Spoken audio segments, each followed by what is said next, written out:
beautifuls, and welcome to another episode of The Gifted Table. I am your excited and delighted host, Dr. Melanie Harris. Thank you for taking your time to pull up a seat and take your seat here at The Gifted Table. Today's episode, I just want to really focus on allegiance. And what does that mean to us as leaders? Does everyone remember taking the Pledge of Allegiance?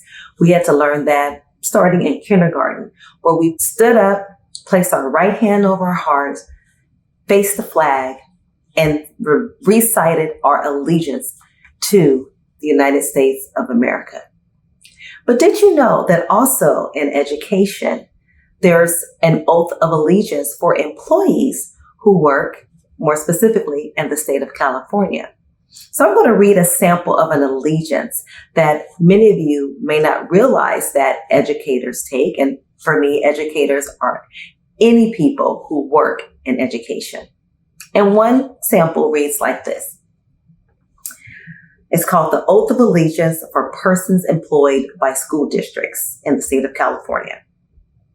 I, fill in the blank, do solemnly swear or affirm that I will support and defend the Constitution of the United States of America and the Constitution of the State of California against all enemies, foreign and domestic, that I will bear true faith and allegiance to the Constitution of the United States of America and the Constitution of the State of California, that I take this obligation freely without any mental reservation or purpose of evasion, and that I will faithfully discharge the duties upon which I am about to enter. Now, an oath like this or something very similar is usually said during an orientation when you first become employed at a school district. But how many of us really pay attention to that oath?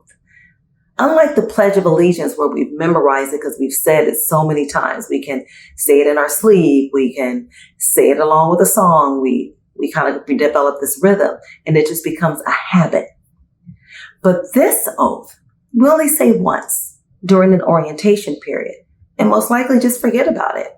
Never really thinking about that allegiance that we're taking to not only our school sites, our school districts, but to the state of California and the United States of America.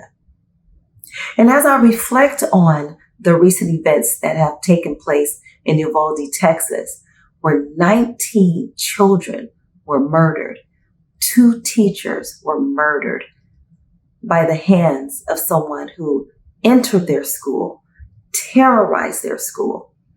And yet we had 2 very committed teachers who lived up to the oath against foreign or domestic terrorists who came to attack them, their students, their school site.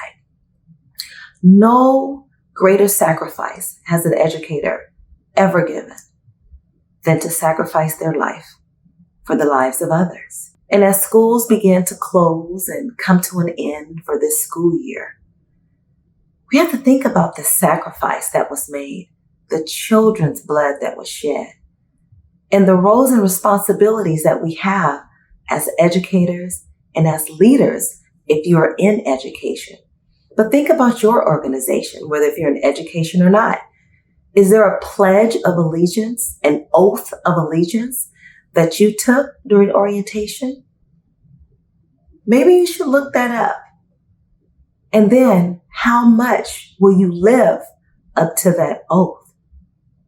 It is my prayer that these senseless deaths will stop, not only in schools, but in grocery stores like we saw in Buffalo, New York, in theaters like we saw a few years ago. Senseless acts. As leaders, let's take a stand. Who do we need to contact in legislation? Who do we need to support in political offices that will help keep our environments safe so that we can lead on purpose, with purpose, so that we can lead with perseverance, without being fearful, so that we can lead with the passion that we have without feeling penalized if we don't live up to some expectations of security, and to lead with our position as a leader, serving alongside others, leading from the front, leading from behind, leading from the sides.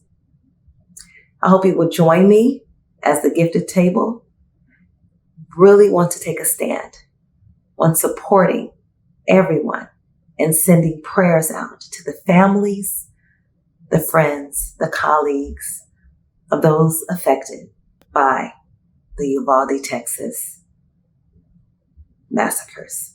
Thank you for taking your seat. That is all for this episode. Please join me next week where we'll have another exciting topic.